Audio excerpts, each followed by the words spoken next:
The Charlotte Hornets are one of the newer franchises in the NBA.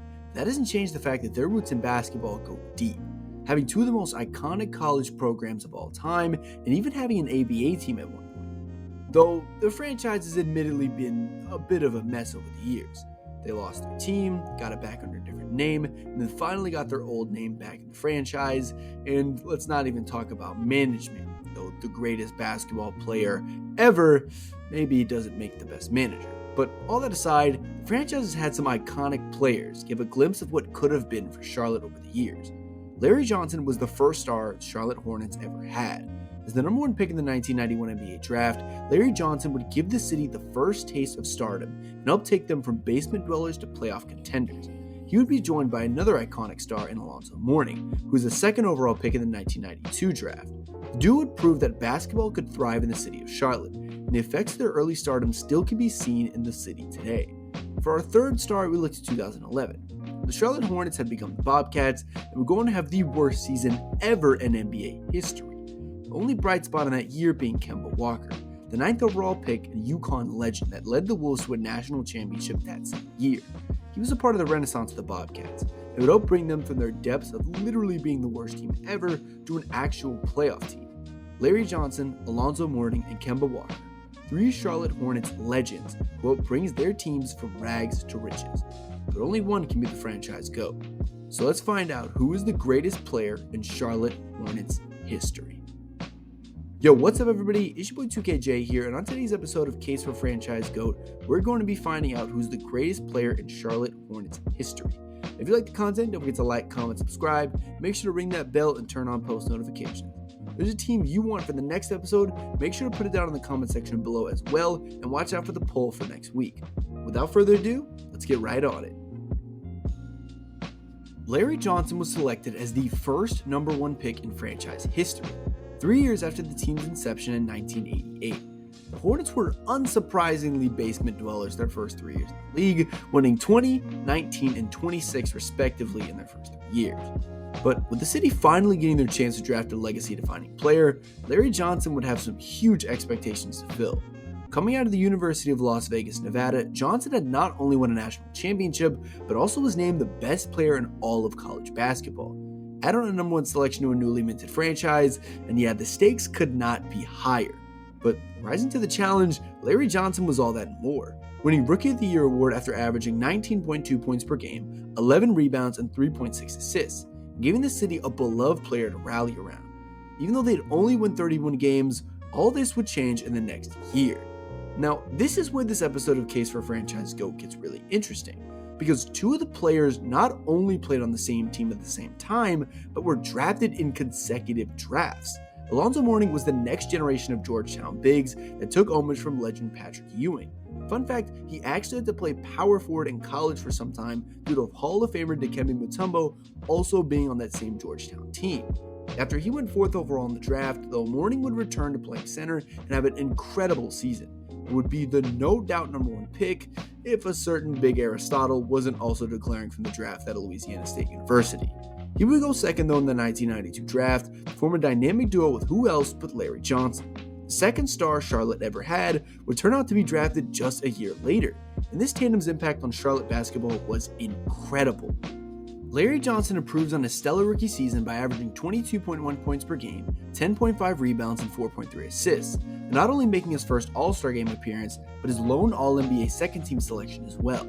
On the other hand, a rookie Alonzo Mourning would average 21 points, 10.3 rebounds, and 3.5 blocks a game in an unreal rookie campaign, getting him All-Rookie First Team and missing on a Rookie of the Year honors due to Shaq having an equally unreal year. None of this would matter though, as Johnson and Mourning would lead the Hornets to a 44-38 record and finally get them into the playoffs for the first time in franchise history. But they wouldn't stop there. Tandem defeated the Boston Celtics in the first round with Alonzo Mourning hitting one of the most iconic shots in Charlotte history, a 20-footer that would send them into the second round. Even though they'd fall to the Knicks, Hornets fans had something great to look forward to. Johnson was already blossoming into a star, but Mourning looked even better somehow. These are the comparisons of both stars in the playoffs, and you could see that they put up stellar numbers in their maiden voyage. Mourning averaged 23.8 points per game and 9.9 rebounds, compared to Johnson's 19.8 points per game and 6.9 rebounds. Their next season wouldn't be as successful though, as Johnson would go on to sign the most lucrative contract in NBA history at the time at 12 years and $84 million, but sprained his back and missed 31 games, an injury that would force him to develop a more all-around game as well due to losing that explosiveness. Mourning, on the other hand, made his first All-Star Game appearance, having another incredible season, averaging 21.5 points per game, 10.2 rebounds, and 3.1 blocks per game as well. Due to Johnson's absence, however, they wouldn't make the playoffs, but would bounce back the next year with the duo both making All-Star Game appearances, and with Johnson's new three-pointer proving very, very effective. He would end up as a 50-win 4 seed in the 1995 playoffs, but followed the Chicago Bulls in 4 games due to the return of Michael Jordan.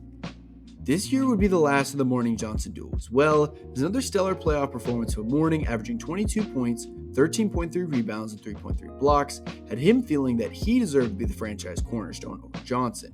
He would reject Charlotte's offer of a contract extension totaling around $11.2 million for 7 years, and instead of losing him for nothing, Charlotte would trade him to the Heat, where he would continue on his path to becoming a Hall of Fame center in the league. Johnson's story continues on, however, as due to Mourning's absence, he would go on to have his second best scoring season ever, with 20.5 points per game and averaging 8.4 rebounds and 4.6 assists. It wasn't enough to get the Hornets into the playoffs though, even with all-star teammate Glenn Rice being acquired in the trade from Mourning that season. This would spell the end for Larry Johnson's career as a Charlotte Hornet as well, as he was dealt that offseason to the New York Knicks. The next chapter of our story is going to take us to the year 2011. A lot has changed with our Charlotte Hornets in that time. A couple years after losing their twin stars, they would actually lose their team in 2002, but they were quickly graced with another one as the Charlotte Bobcats were born in 2004. This team was mediocre at best, and after a string of middling seasons, they would draft a lethal guard out of UConn who had just led the Huskies to a national championship that season. Kemba Walker was unreal during his junior season, putting together an unprecedented run in the Big East tournament, which he scored 130 points in 5 games, and then one-upped it by helping his team win the national championship. He was drafted 9th overall to an okay Bobcats team that was about to embark on the worst regular season of all time. But Walker had a successful rookie campaign, taking the reins of point guard after DJ Augustine was injured. He put up a triple-double in his rookie season and had serviceable numbers at 12.1 points per game, 3.5 rebounds, and 4.4 assists. These numbers would only improve in his first couple of years in the league, averaging 17 points per game in his next 3 seasons, helping take the Bobcats to the playoffs for only the second time in franchise history in 2014. He would average a team-high 19.5 points per game in the 4-game sweep at the hands of the Heat, but the league was starting to take note of the 6-foot point guard at UConn. And the next year would be the perfect opportunity, because in 2014-2015, the Bobcats would return back to being the Charlotte Hornets. This year, Kemba would have another exceptional season, becoming top 10 all-time in scoring for the franchise, but unfortunately tearing his lateral meniscus in his left knee and was sidelined for a portion of the year. Looking at a healthier campaign in 2015-2016, Kemba would play 81 games and have a career high of 20.9 points per game, 5.2 assists, and 4.4 rebounds, to help the Hornets clinch the 6th seed in the playoffs and book an iconic first-round matchup with the Miami Heat. They would be leading 3-2 going into Game 6 and had a chance to clinch until D-Wade hit some huge buckets to put the game away and would unfortunately get blown out in Game 7, ending a promising chance to finally make it to the second round. But that didn't take away from Kemba showing that he was one of the most elite guards in the league, averaging 22.7 points per game in the 7-game series. The next year he would up his scoring averages again, this time to 23.2 points per game, and finally make his first All-Star Game appearance. This would start a streak of 3 straight as a Hornet, culminating in not only being the only Hornets player to score over 10,000 points for the franchise, but upping his career high in points per game average to 25.6 points per game in 2019, and also getting his lone All-NBA third-team selection. None of these years led to any postseason success, however, as the team didn't even finish over 500 in his 3 remaining seasons as a Hornet. In that 2019-2020 season, he would seek a trade and join a winning team in the Boston Celtics, and famously, the Hornets were really poor at drafting and surrounding that team with talent, which is why. And really a story of the Charlotte Hornets as a whole. But now that we have all 3 players, I want to do what I did last time and talk about some honorable mentions. First up is Glenn Rice. he's one of the more interesting ones. Now, Rice was traded to the Hornets for Alonzo Mourning and made 3 All-Star appearances, won an All-Star Game MVP, and led the Hornets to the playoffs twice in his 3 years with the team. He was All-NBA second team once and All-NBA third team once, and his accolades actually stack up really well against Mourning. But you have to remember that these were the first 3 years in the league for him. By the time Rice was a Hornet, he was already in his prime. I had to do a bit of digging and actually asking some Hornets fans, and the sentiment was that Mourning was the more iconic player for the franchise than Rice, especially with his pairing in Larry Johnson. And this one was a tough call for me to make as a stats guy, as the stats favor Rice, but I think Mourning's rebounding and blocking ability make him overall a better player in comparison to Rice's scoring. Now, the next honorable mention I want to talk about is Del Curry, with the all-time record for points until Walker passed him. Curry played 10 seasons with the Hornets and is one of the fan favorites for the franchise, along with some of the other players we've mentioned in Muggsy Bogues. While he doesn't come close in terms of star power, his longevity for the franchise can't be overstated, and in my opinion deserves a shout out. But let's move on to compare our 3 players in this episode, and on first glance, it looks like a landslide victory for Kemba, and honestly, it might be. While Larry Johnson and Alonzo Mourning were the first 2 stars for Charlotte, Kemba played for the Hornets longer than both of them, scored more points than both of them combined, and towers over them in terms of form. He falls short in the All-NBA categories. Johnson had a second-team selection, and both Johnson and Mourning were on the same squad that brought them in the second round. Now comes the part that stats can't tell, and that's how iconic each player was for their franchise. I wasn't alive for the Johnson Mourning era, but I did watch Kemba Walker's rise in the league, and to me, he was the only bright spot in the literal depths that was the Charlotte Hornets. Many older fans share the same sentiment, however, about Johnson and Mourning as well. From a statistical perspective, I'd have to go with Walker as the franchise GOAT due to not only being the leading scorer, but also having the same amount of All-Star selections as the bunch, and near identical playoff accolades as well. But just like I said this would be a special episode, this time I'm leaving it up to you guys. After you finish this video, go to my channel and click on the poll and pick who you think should be the franchise GOAT.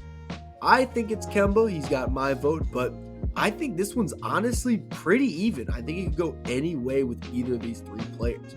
I'm also going to add some other guys on there as well, just in case other fans have some other guys they want to pick.